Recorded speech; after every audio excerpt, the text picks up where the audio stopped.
आइए दोस्तों चर्चा शुरू करते हैं।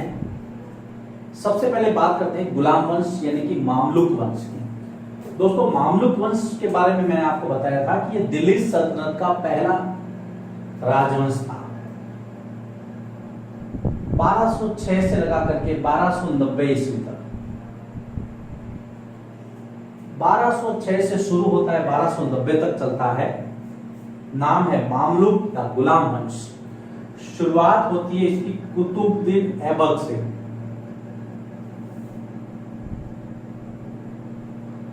कुतुबुद्दीन ऐबक से शुरुआत होती है और यहां पर इसका कार्यकाल आप ये देखिए 1206 से 1210 ईस्वी। अब कुतुबुद्दीन ऐबक के बारे में जो कुछ आपके सिलेबस में इस चैप्टर में दिया है, मैं उसके बारे में छोटी छोटी चर्चाएं करूंगा। अगर हम सभी का यहाँ पर जिक्र करेंगे तो उसका कोई सार नहीं है, क्योंकि क्लास 7 का सिलेबस जितनी डिमांड करता है उतनी मैं आपसे बातें करूंगा। कुतुबुद्दीन ऐबक,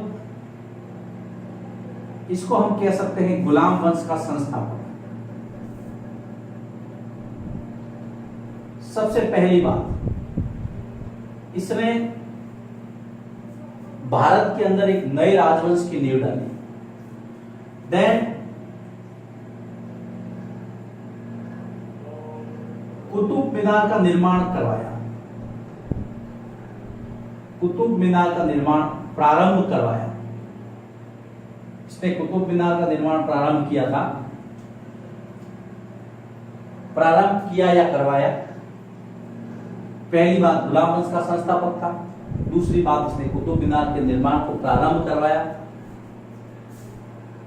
इसने अपनी राजधानी लाहौर बनाई। याद रखिए, बाकी सारे जो जितने भी शासक थे उनकी राजधानी थी दिल्ली, लेकिन कुतुबुद्दीन ऐबक जो था उसकी राजधानी थी लाहौर। अपनी दानशीलता के लिए बहुत प्रसिद्ध था और दानशीलता के लिए ये जाना जाता था। दानशीलता के लिए इसे लाख बख्श की उपाधि दी गई थी। लाखों में दान देने वाला, लाख बख्श की उपाधि दी गई थी। ये कुछ बातें हैं जो आपको कुतुबुद्दीन ऐबक के बारे में पता रखने हैं मित्रों। देखिए वापिस बताता हूं मैं आपको, बहुत ही महत्वपूर्ण शासक हैं कुतुबुद्दीन ऐबक। 1206 से 1210 ईस्वी 4 साल जिंदा रहा सिर्फ। गुलाम वंश की नींव डाली, इसलिए गुलाम वंश का संस्थापक कहते हैं इसको।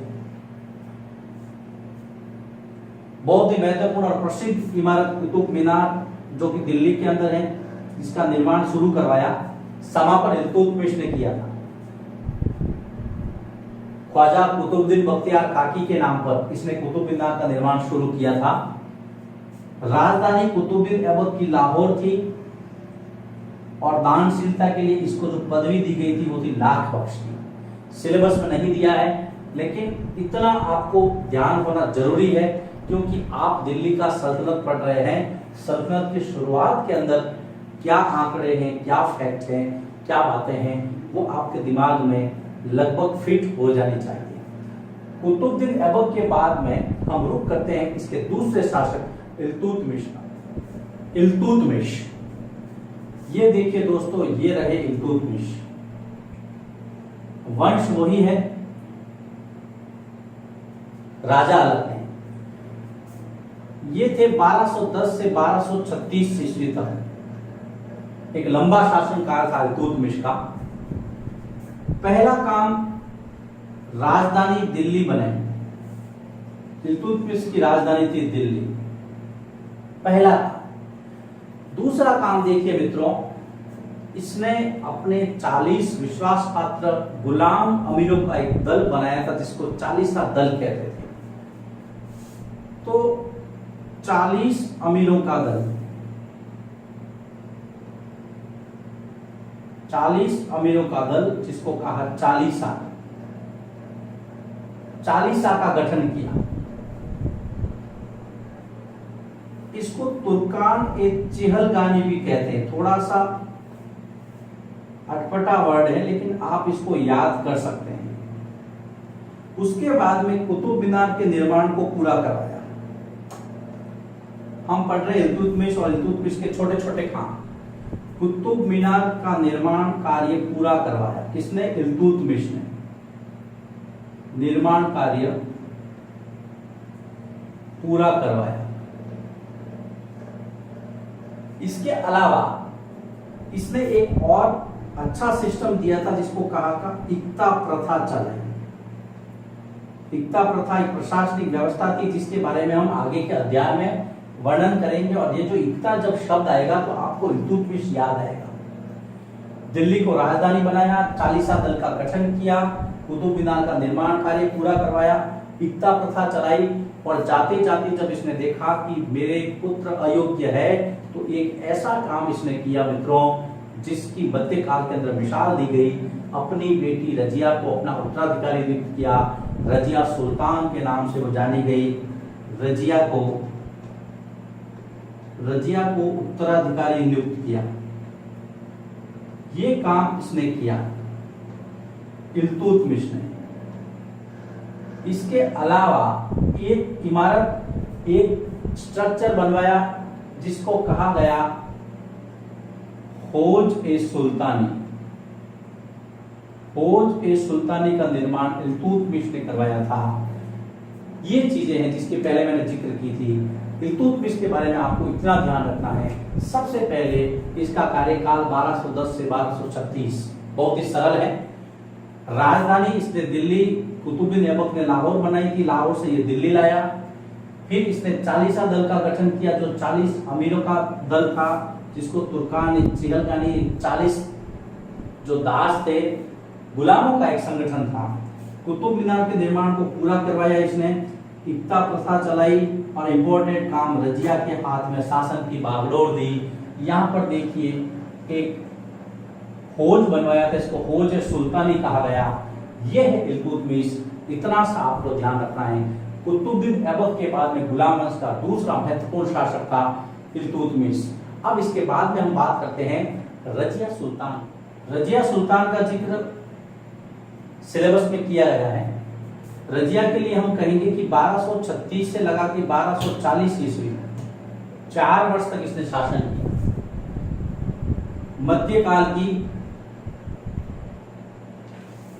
मध्यकाल की पहली मुस्लिम शासिका, महिला शासक, महिला शासिका कुछ भी कह सकते हैं, इल्तुतमिश की पुत्री थी।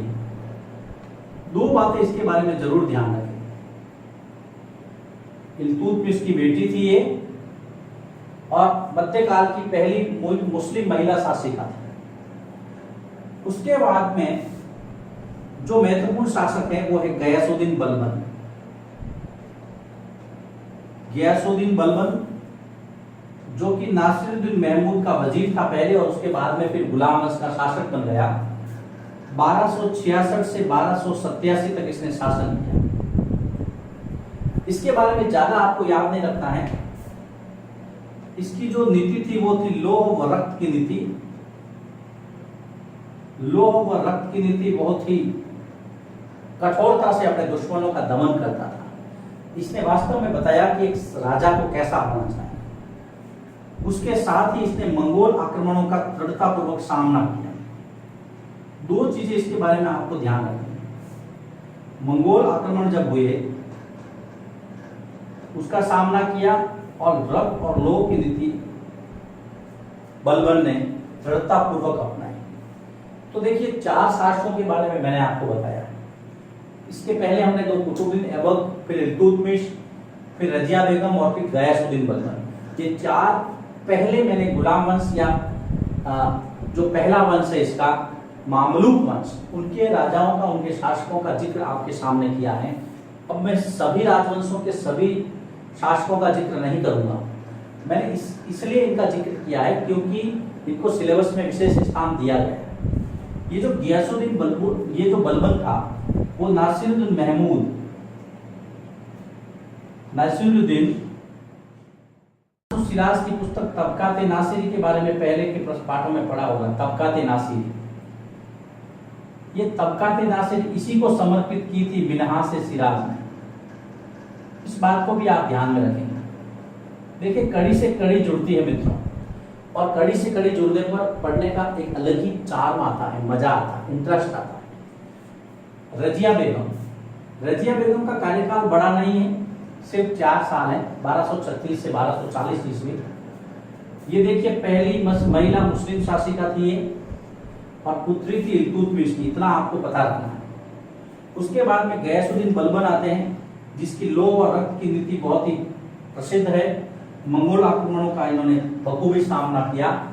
ये नासिरुद्दीन महमूद के वजीर थे पहले, वही नासिरुद्दीन महमूद जिनको तबकात नासिरी नामक किताब समर्पित की थी मिनास सिराज ने, ये इसका राइटर था।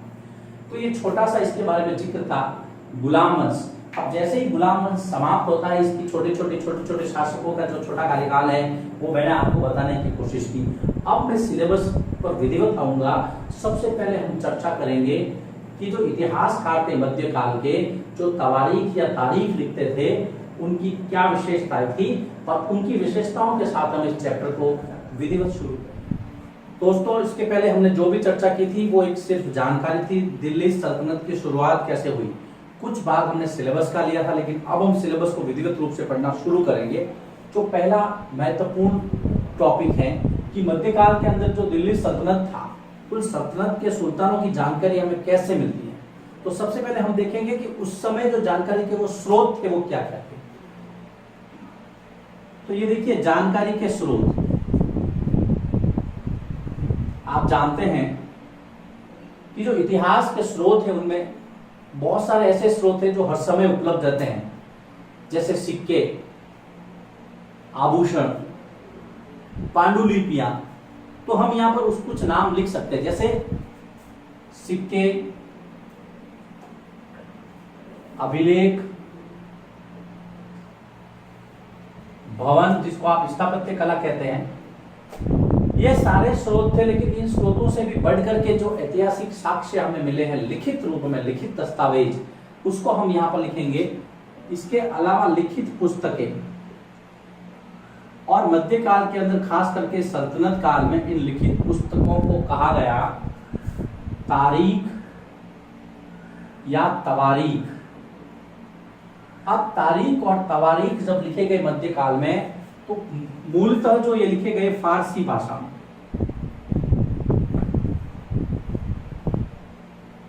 फारसी भाषा में तारीख या तवारीख लिखे गए। अब तवारीख को लिखने वाले कौन थे? तो यहां पर देखिए अगला जो इसी के अंदर बिंदु लिख सकते हैं हम, तवारीखों के लेखक, अर्थात तवारीख किसने लिखा। देखिए या तो वो राजा का कोई करीबी होता था, दरबारी, या कवि हो सकता था, सचिव हो सकता था, कोई प्रशासक हो सकता था, कोई इतिहास का जानकार हो सकता था। ये लोग थे जिन्होंने तारीख या तवारीख लिखे फारसी भाषा। दिल्ली के सुल्तानों के बारे में जानकारी हमें कैसे मिलती है? सिक्कों से, अभिलेखों से, भवन निर्माण से, अर्थात स्थापत्य से। उस समय का जो स्कल्पचर था उस समय, उसके द्वारा हमें जानकारी मिलती है। लेकिन जो महत्वपूर्ण स्रोत है वो है लिखित पुस्तकें या दस्तावेज, लिखित जो किताबें लिखी गई, उनको तारीख या तवारीख कहा गया। और ये शब्द है फारसी भाषा का, और फारसी भाषा में ही ज्यादातर उस समय जो है ये पुस्तकें लिखी गई। अब पुस्तकें लिखने वाले कौन थे? तो या तो देखिए दरबारी थे, कोई दरबारी था, या कोई कवि या सचिव, या कोई उस समय का प्रशासक जो उनके सुल्तान के साथ में रहता था। यहां तक आने के बाद में आगे हम देखते हैं इन तवारीख के लेखकों की क्या क्या विशेषताएं।